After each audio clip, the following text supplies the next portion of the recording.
Alors, à l'article 2 du feuilleton, l'Assemblée reprend le débat une journée plus tôt aujourd'hui sur l'adoption du principe du projet de loi numéro 14, loi modifiant la Charte de la langue française, la Charte des droits et libertés de la personne et d'autres dispositions législatives. Alors, Monsieur le ministre des Relations internationales, du Commerce extérieur et de la francophonie, je vous cède la parole. Merci, Monsieur le Président. La francophonie, c'est assez opportun. Et puis, j'avais plusieurs choix pour commencer cette brève allocution, mais je remercie le député de m'avoir permis de choisir. D'abord, il a demandé si la ministre responsable de la langue française pourrait avoir la bonne idée d'aller dans sa belle région de Gatineau. Ben, je réponds pour elle parce qu'elle est occupée à parler avec son collègue au lieu d'écouter son ami, le ministre de la francophonie.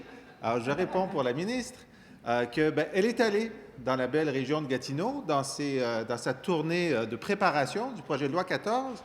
Et, M. le Président, en fait, elle voulait y retourner. Elle voulait y retourner avec les membres de la commission parlementaire. Lorsqu'elle a déposé le projet de loi ici, elle a proposé à l'opposition officielle de tenir non seulement des consultations générales ici, mais de faire une tournée régionale pour être certain de bien entendre ce que chacun avait à dire dans chaque coin du Québec, y compris dans Gatineau.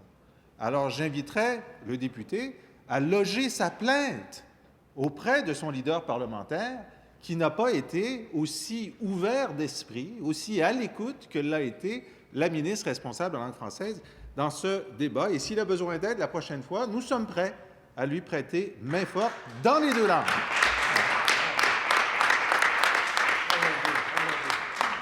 Alors, le député a aussi abordé une question très importante, celle du bilinguisme et du trilinguisme et du quadrilinguisme. Et je m'arrête là parce que j'ai peur de me tromper. Et il a dit, si on faisait un sondage, on se rendrait compte que les parents québécois veulent que leurs enfants parlent 2, 3 ou 4 langues. Mais, Monsieur le député, Monsieur le Président, Monsieur le député, nous n'avons pas besoin de faire de sondage. C'est la volonté massive des parents du Québec, c'est la volonté massive des membres du gouvernement, c'est la volonté massive des députés, c'est la volonté massive des militants du Parti québécois, des parents, des citoyens qui votent pour le Parti québécois. Mais comment se fait-il qu'un député libéral qui vit au Québec puisse dire que les législations linguistiques adoptées par cette Assemblée ont pour but d'empêcher les enfants d'apprendre plusieurs langues? Moi, ça me dépasse. Mais là, j'ai compris. D'où vient l'erreur? D'où vient l'erreur? Bien, elle vient d'un certain, on peut le nommer ici, d'un certain docteur Philippe Couillard. Philippe Couillard, vous en avez peut-être entendu parler. Il a été choisi récemment, il y avait Liberal Idol, un truc là où on éliminait des gens. Il a été choisi à la fin à Liberal Academy. D'accord, c'était à Liberal Academy. Et il a gagné à la fin, c'est très bien. Et là, il a dit tout récemment, le 24 avril, il n'a pas encore corrigé le tir. C'est possible de le faire encore. On a toujours espoir. Mais il a dit, c'est une étrange notion que le Parti québécois développe depuis quelques années. On se rend compte à quel point c'est une idée pernicieuse de présenter le bilinguisme comme une menace à notre société, alors que partout dans le monde, le fait d'être bilingue ou trilingue, c'est un atout indispensable. Et le journaliste dit, il a déclaré ça à l'occasion d'un point de presse à l'Assemblée nationale. Donc, je pense que cette citation n'a pas été mise en cause. Et donc, M. Couillard, comme son député, semble dire que de ce côté-ci de la Chambre, où la loi 101, ou même la loi 22, avait pour but d'empêcher les jeunes Québécois d'être bilingues. Mais il n'en est rien. La politique, on peut nommer un ancien membre de cette Chambre, Jacques Parizeau, qui disait « Je suis prêt à botter le derrière », excusez-moi, c'est la citation exacte, M. le Président, « Je suis prêt à botter le derrière à n'importe lequel des membres de mon gouvernement qui ne parlent pas l'anglais. » Il avait dit ça dans une entrevue à Time Magazine. Il avait dit en anglais en plus. Bon, il est vrai que malgré cette volonté forte d'agir, tous les membres de son gouvernement n'avaient pas acquis un bilinguisme optimal. Bon, mais quand même, la volonté était là. Je peux même vous dire que M. Parizeau, récemment, dans une entrevue au Journal de Montréal, a tenu des propos semblables. Il a dit qu'il est important pour les responsables, les gens, les Québécois, les techniciens, les ingénieurs, de connaître la deuxième langue. Et il l'a dit. Mais comment se fait-il que le député puisse penser, M. Couillard, que le Parti québécois est contre le bilinguisme? C'est qu'il y a une distinction qui semble difficile à saisir chez certains de nos amis de l'opposition, c'est la distinction entre le bilinguisme individuel, qui est une richesse extraordinaire, et le bilinguisme institutionnel, qui est un danger pour une langue minoritaire en Amérique du Nord. C'est ça la différence. Et c'est une différence importante. Et c'est pourquoi Robert Bourassa, qui n'est pas mon préféré parmi les libéraux, je l'admets, mais lorsqu'il a fait voter la loi 22 en disant « le français sera la seule langue officielle au Québec », est-ce qu'il voulait empêcher les Québécois d'apprendre d'autres langues? Non. Il reflétait un consensus, pas une unanimité. Il y avait des gens à l'époque qui trouvaient, y compris au Parti libéral du Québec de l'époque, qui trouvaient que c'était un non-sens de ne pas faire du Québec une province officiellement bilingue. Il y avait des gens qui pensaient ça à l'époque, il y avait des gens qui ont pensé ça ensuite au sein du Parti libéral du Québec, et il semble que M. Couillard encore, je ne dis pas qu'il le propose, mais je dis qu'il ne semble pas saisir cette différence importante. Alors, quelle est la politique du Parti québécois en matière du bilinguisme des élèves? Ben, écoutez, le projet de loi 14 donne une indication. Il propose un renforcement des cours de français dans les cégeps anglophones pour permettre une plus grande réussite des Québécois anglophones dans le marché du travail. Et c'est ce que nous disent d'ailleurs les groupes anglophones. Vous savez, il y a une dégradation de la connaissance du français entre le diplôme d'études secondaires et le diplôme collégial parce qu'il n'y a pas suffisamment de français au cégep anglophone. Et qu'est-ce qu'elle fait, la ministre, pour les cégeps francophones? Elle augmente l'offre de cours en anglais. Monsieur le député, écoute, dans ce projet de loi dont vous refusez le principe, supposément parce qu'on est contre l'enseignement d'une deuxième langue, vous allez voter contre un projet de loi qui augmente le nombre de cours d'anglais au cégep francophone. Je vous invite à la relire. C'est pas trop tard. Ce n'est pas trop tard. Et qu'est-ce que le gouvernement dit qui est l'objectif au niveau de l'école secondaire? C'est que tous les élèves terminent le secondaire au Québec en ayant une bonne connaissance de la deuxième langue. On dit, oui, mais vous avez reculé sur les cours d'anglais intensifs à la 6e année du primaire. On n'a pas reculé, M. le Président, on a avancé parce qu'une mesure qui est bonne en soi, qui est vue comme la meilleure façon d'apprendre une deuxième langue, c'est l'intensif en 6e année. Ben là, les parents, les enseignants, les spécialistes nous disaient c'est bien là, mais pas dans un délai catastrophique où on n'a pas suffisamment de ressources, où on ne peut pas l'implanter correctement et où certains élèves, par exemple venus d'immigration, si on les oblige à faire ça alors que l'acquisition du français n'est pas assez ferme, on les pénalise. Alors, est-ce qu'on pourrait faire ça intelligemment, prendre quelques années de plus? Et nous avons fait ce que nos amis de la deuxième opposition nous disent souvent de faire, décentraliser au niveau des écoles, des hôpitaux, les décisions. Alors, on a décentralisé la décision, puisque, comme le député dit, les sondages montrent que l'immense majorité des parents veulent l'enseignement de l'anglais pour les jeunes francophones et inversement, il est certain que les comités d'école où les parents siègent vont vouloir le plus tôt possible, dans des conditions optimales, faire de ce programme une réalité. Bon. Alors maintenant qu'on a tenté, je ne prétends pas avoir réussi, maintenant qu'on a tenté de dissiper ce mythe selon lequel le Parti québécois ne veut pas que ses enfants parlent l'anglais, des enfants du Québec parlent l'anglais, ce qui est faux, pourquoi est-ce que le bilinguisme institutionnel est un danger? Pourquoi? Parce qu'il y a une force gravitationnelle extraordinaire en Amérique du Nord, c'est l'anglais. Moi, je parle l'anglais, j'adore les anglophones, je les vois énormément. Ma collègue dit, on a vu ça. Mais notre rapport à l'anglais au Québec, je le résume un peu comme ceci. c'est comme notre rapport à l'eau. On veut tous savoir nager.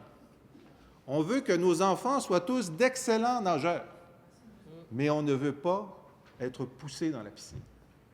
C'est ça la différence. Okay? Et effectivement, tous nos amis francophones dans le reste d'Amérique du Nord, ils ont été poussés dans la piscine, à leur corps défendant. Les taux d'assimilation des autres communautés francophones en Amérique du Nord sont affolants. Plus de 50% par génération dans le reste du Canada, à l'ouest du Québec. Nos amis acadiens sont les plus résilients, avec seulement 10% par année, pas par année, par génération d'assimilation. Le seul endroit qui résiste, c'est le seul endroit, ça va être dans les galets, Monsieur le député, vous pourrez lire la suite, le seul endroit où ça résiste, c'est l'endroit où, effectivement, on a adopté des mesures coercitives. On a dit, il y a des choses qui vont être permises et des choses qui vont être défendues. Parce que lorsque les Hollandais ont vu que la mer montait, ils n'ont pas essayé de l'inciter à ne pas monter. Ils ont construit qu'on appelle des digues. Ils ont construit des digues. Il y a un moment où on a beau inciter puis mettre des carottes, etc., sans digue, l'eau passe. Bon. Et c'est la loi 101. Et à certains égards, la loi 22. Et c'est le projet de loi 14. Alors, beaucoup de mes amis anglophones et certains libéraux disent « ça va tellement bien avec la loi 101. On accepte la loi 101. Pourquoi en rajouter? » Bon, d'abord, c'est un progrès. Parce que ce n'est pas ce qu'ils disaient en 77 et 78, ni la communauté anglophone, ni les libéraux. Ils ne disaient pas que c'était un progrès. Hein, d'ailleurs, l'alors futur chef du Parti libéral du Québec, Daniel Johnson, avait signé une pétition avec un certain nombre de gens des milieux d'affaires montréalais disant que la loi 101 allait rendre les Québécois des analphabètes fonctionnels. Il avait dit ça. Bon. Et donc, l'opposition libérale s'était opposée. Maintenant, ils disent, bien ça, c'était bon, mais il ne faut pas en faire plus. Et ça, c'est un genre de rengaine qu'on entend à chaque fois qu'on veut faire quelque chose de neuf. Tout ce qui a été fait avant était bon, il ne faut pas en faire plus. Et donc, si, grâce à la sagesse de cette Assemblée, le projet de loi 14 devient loi, dans quelques années, on voudra modifier un ou deux aspects, et les libéraux vont dire tout ce qui a été fait jusqu'à maintenant était bon, y compris le projet de loi 14, mais là, il ne faut pas en rajouter. Donc, évidemment, à savoir ça, ça dédramatise un petit peu cette opposition quand on entend dire la police de la langue, la police politique, etc. On sait bien qu'un jour, ils diront c'est une grande loi québécoise, comme Stéphane Dion lui-même l'a dit. Bon. Mais pourquoi agir quand même? Ça ne répond pas à la question.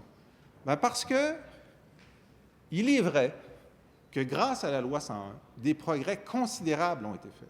Des progrès considérables. Cependant, quel est le but du jeu? On nous dit, par exemple, qu'en termes d'insertion des immigrants qui ne sont ni francophones ni anglophones, maintenant, il y en a 50 % qui vont du côté français et 50 % du côté anglais le jour où ils décident, à leur rythme, comme ils le veulent, de passer au français ou à l'anglais dans leur vie de tous les jours, à la maison. C'est 50-50. Comme si c'était un référendum. Ce n'est pas un référendum, OK? C'est comme... Et avant, c'était bien moins. Avant, c'était moins, ça avance. Ben, c'est comme si vous aviez une baignoire dans laquelle l'eau est à 85 degrés. Il y a 85 % à peu près de francophones au Québec. Et le robinet est à 50 degrés. Et vous dites, ça va bien. Le robinet est à 50 degrés. On va rester à 85? Non. On ne restera pas à 85. On va rester à 85 si le robinet est à 85.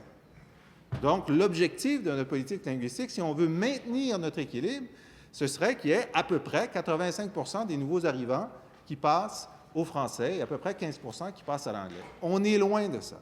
Une des raisons pour lesquelles on est loin de ça, c'est la langue du travail.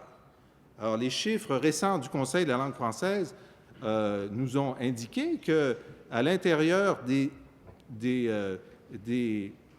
entreprises privées sur l'île de Montréal, la proportion des salariés qui utilisent principalement le français a baissé. C'était 67 % en 1997 et 53 % en 2010. La proportion des salariés dans les entreprises privées sur l'île de Montréal qui utilisent principalement le français tous les jours a baissé de 67 à 53 %. Ça veut dire que pour presque la moitié de tous les salariés sur l'île de Montréal, le français est une langue secondaire. C'est ni la langue unique, ni la langue principale, c'est une langue secondaire. Alors, lorsqu'on sait que des gens qui viennent d'autres cultures et d'autres langues, on leur dit, on affiche, ici c'est en français. Bon, c'est vrai qu'ils sont passés d'abord par Ottawa, ils ont prêté serment à la reine, on leur a dit que les deux langues étaient égales, mais en tout cas, nous, on fait notre bout de chemin, et on dit c'est en français. Ils disent très bien. Ça prend des cours de francisation, ils disent très bien. Ça vous prend un emploi, on le savait. Ils vont en emploi à Montréal, dans la moitié des cas, l'environnement de travail est en anglais. Et ça, c'est une condition très forte qui leur dit passez à l'anglais. Passez à l'anglais lorsque vous quitterez votre langue première. Et ce projet de loi-là, qui fait beaucoup d'excellentes choses, entre autres choses, il fait cela. Il fait dire nous sommes à l'étape que la loi 101 n'avait pas franchie pour étendre cette réalité que le français doit être la langue commune sur les lieux de travail des moyennes entreprises de 26 à 50 employés. Voilà où nous en sommes. Voilà où il faut agir. Par ailleurs, il faut agir sur la composition linguistique de l'immigration. La ministre de l'Immigration s'en occupe. Et il faut agir sur la rétention des familles, majoritairement francophones, sur l'île de Montréal. Ça, c'est dans mon panier d'outils sur lequel je travaille en ce moment. Avec ces trois mesures-là, on a une chance de renverser une tendance qui est dramatique, c'est celle de la minorisation des francophones sur l'île de Montréal. En 1970, il y avait à peu près 60 % des citoyens de l'île de Montréal qui avaient le français comme langue première. Aujourd'hui, c'est à peine plus de 50. Bientôt, ça va être 47. Et ensuite, ça va continuer à descendre. Il y a des gens qui disent et qui écrivent « Ce n'est pas grave ». Ce n'est pas grave parce que les anglophones n'augmentent pas aussi peu. Ce sont les allophones qui augmentent. C'est vrai. Mais à ça, je réponds, ça va être grave quand, M. le Président? Si ce n'est pas grave à 47 %, est-ce que ça va être grave à 40, à 33, à 20, à 25? Arrêtez-moi, là. Donnez-moi un chiffre. Personne ne m'a jamais donné de chiffre. Alors, on a la chance au Québec d'avoir un grand démolinguistique américain, M. Levine, Mark Levine, qui a écrit depuis des années sur la question linguistique à Montréal, et il dit, dans un de ses récents écrits, la minorisation des francophones de langue première à Montréal ne peut en aucun cas être un bon signe pour l'avenir du français à Montréal. Ne peut en aucun cas. Il y a des gens qui nous disent, oui, mais vous savez, la langue seconde augmente. Et c'est vrai, il y a de plus en plus de bilinguisme et de trilinguisme sur l'île de Montréal. Des anglophones qui parlent français à 85 %, c'est une réussite extraordinaire. Des allophones qui sont bilingues et trilingues, et des francophones qui maintenant, majoritairement sur l'île de Montréal, sont bilingues. Ce sont d'excellentes nouvelles, et ça donne un petit coussin supplémentaire aux Français. Nous n'en disconvenons pas. Cependant, moi qui parle l'anglais, et mes collègues qui parlent une autre langue, ce n'est pas dans vos interactions avec un immigrant qui parle une troisième langue que vous allez les intégrer à votre langue seconde. Jamais une communauté qui a une langue seconde n'intègre quelqu'un à sa langue seconde. Hein? Donc, la qualité essentielle face à ce pouvoir d'attraction, de gravitation anglophone sur le reste du continent, c'est qu'on ait au moins, dans l'île de Montréal, une majorité de francophones qui peuvent interagir en français et intégrer en français les gens qui viennent.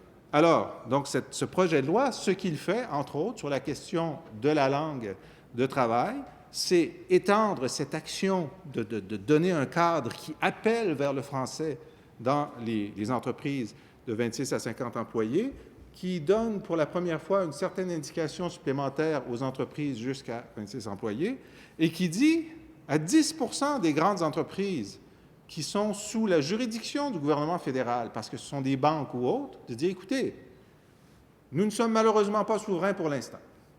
Tout le monde s'en désole dans cette salle. Bon. Nous ne sommes malheureusement pas souverains, donc nos lois ne peuvent pas s'appliquer aux institutions sous juridiction fédérale, mais il arrive que ces entreprises fassent des affaires avec le gouvernement du Québec. Elles ne sont pas obligées de le faire. Nous ne sommes pas obligés de le faire avec elles. Donc, nous allons mettre une condition. Si vous voulez transiger avec nous, vous devrez avoir votre certificat de francisation. Vous devrez volontairement vous associer à la démarche québécoise. Alors on dit, mais oui, mais les banques font déjà ça très bien. Ben, on a quand même un petit écart qui a été produit il y a 2 ans par la Banque nationale, qui avait trouvé normal d'embaucher attendez, c'est peut-être Monsieur Parizeau qui m'appelle, ou peut-être la Banque nationale. Monsieur le ministre, Oui. ça me permet tout simplement de vous poser la question, est-ce que vous intervenez à titre de représentant de la première ministre? Si la réponse est oui, vous pouvez prendre jusqu'à 60 minutes. Sinon, votre intervention serait terminée. Je vais conclure en 30 secondes. Il ne reste plus de temps, malheureusement. C'est terminé. Je vous remercie. Bonne fin de À journée. moins d'un consentement.